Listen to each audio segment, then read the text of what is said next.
Have you ever wondered what really happened when Satan left hell and set foot on earth? Is this tale a cakewalk, or is there truly a secret that goes beyond human understanding? Well, keep watching, because in John Milton's Paradise Lost, you'll be surprised by the unexpected twists and turns in this epic story. Let's get into it.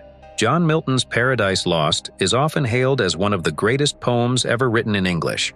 It's an epic poem that tells two main stories, one about Adam and Eve, who lose their paradise in the Garden of Eden, and the other about Satan, or Lucifer, and his fallen angels, who are expelled from heaven and must find a new home.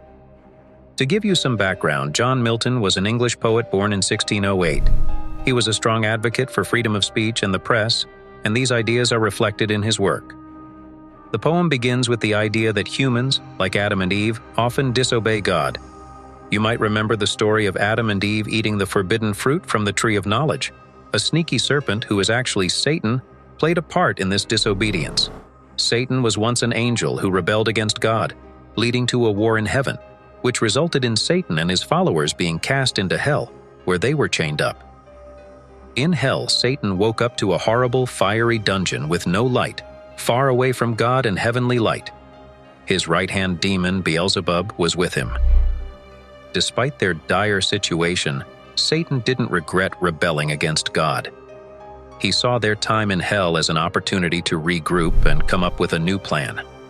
Beelzebub had doubts about beating God, but Satan had an alternative idea, corrupting God's favorite creation, humans, by tempting them to do evil.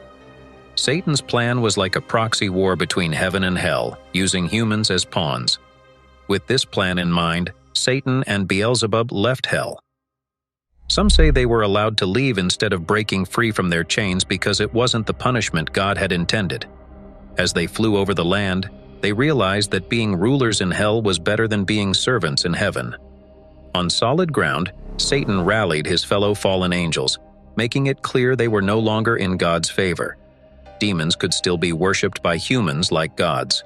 During his speech, we learned about other fallen angels turned demons like Moloch, into human sacrifice, and Belial, all about lust. By the end of Satan's speech, thousands of disheveled angels embraced their evil nature and transformed into an army. Instead of feeling ashamed, they took pride in being demons. They decided to make hell their new home and built a grand temple called Pandemonium, which meant all the demons in Greek. It became the central meeting place for all demons to gather and discuss their plans. Well, as Milton's epic continues, in their first council at Pandemonium, Satan admitted that retaking heaven might be impossible. Moloch suggested waging open war on heaven, fueled by revenge and anger. Mammon, on the other hand, advocated for industry in hell, where demons were free to do as they pleased, believing they could make hell as great as heaven. The angels wanted to go forward with this idea, but pure evil would not even come close to blushing at this idea. Beelzebub, the last to speak, also wanted to be free from God's servitude. He suggested corrupting and destroying the new race of humans God loved more than angels, instead of waging another war. This idea got the most support.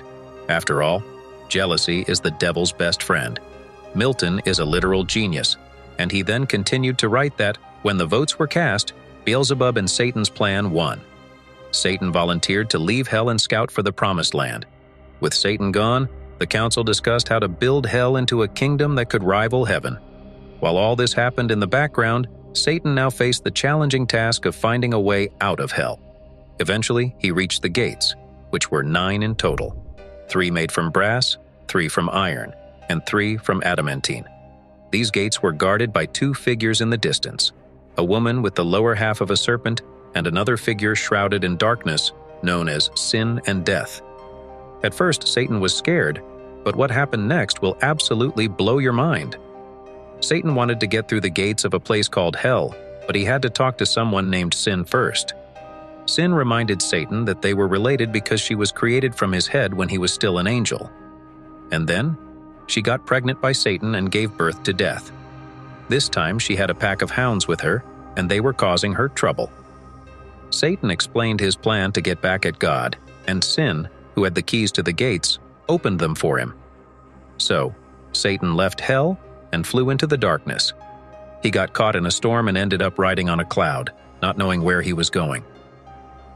Eventually, he met Chaos and Night, who ruled the dark abyss. He told them about his plan and convinced them to help him. Chaos pointed to a new world that had been created, and Satan thought it was Earth, the place God made for humans. Sin and death followed him, making a bridge between hell and this new world. Meanwhile, up in heaven, God was watching all of this.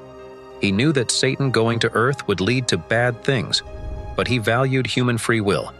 He wanted humans to choose between right and wrong on their own. Back to Satan, who had now arrived on Earth. He saw a big gate and a stairway connecting Earth to heaven. He saw how beautiful God's creation was and felt very jealous. He met an angel named Uriel and pretended to be a cherub. Uriel was happy to show Satan around and even took him to see paradise where Adam and Eve lived.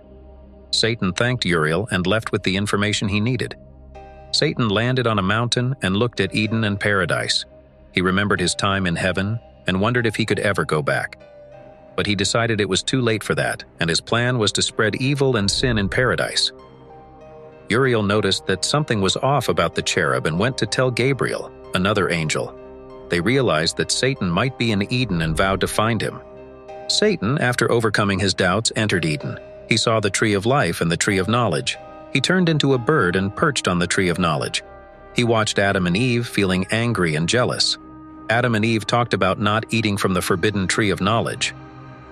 They knew that paradise existed because of God, and they should follow his rules.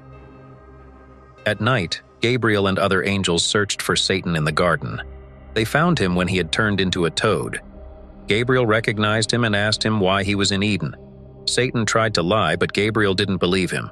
They were about to fight when a sign from heaven stopped them. Satan took it as a sign that he should leave, so he fled. In another part of the story, Eve had a dream where she heard voices from the tree of knowledge. She saw an angel eating its fruit and tempting her to do the same. Adam tried to reassure her that it was just a dream, but her persuasions led him to eat from the forbidden tree. Within a minute, they became aware of their nakedness and felt ashamed and regretful. God punished the serpent Eve and Adam for their disobedience. The serpent had to crawl on its belly and be disliked by humans. Eve would experience pain during childbirth and be submissive to Adam. Adam would have a harder time getting food from the ground and had to take responsibility for his family. In another part, two allegorical figures named Sin and Death were cast out of heaven and sent to earth, foreshadowing the consequences of sin. Archangel Michael became a guide and told Adam about the future of humanity. He said that despite the hardships they would face because of their disobedience, there was still hope for redemption through God's mercy. In the end, Adam and Eve had to leave Eden because they didn't follow God's rules. But God showed mercy by sending prophets to earth to help people find forgiveness and a way back to God. This gives us hope that even when we make mistakes, we can make things right by believing in God and asking for forgiveness. You see, Paradise Lost isn't just about good versus bad. It's also about the choices we make and how we can make amends when we go astray. It teaches us important lessons about life and redemption, and its message is still relevant today. Let us know what you think about this in the comment section below, and make sure to subscribe to our channel for more such content. Until then, take care.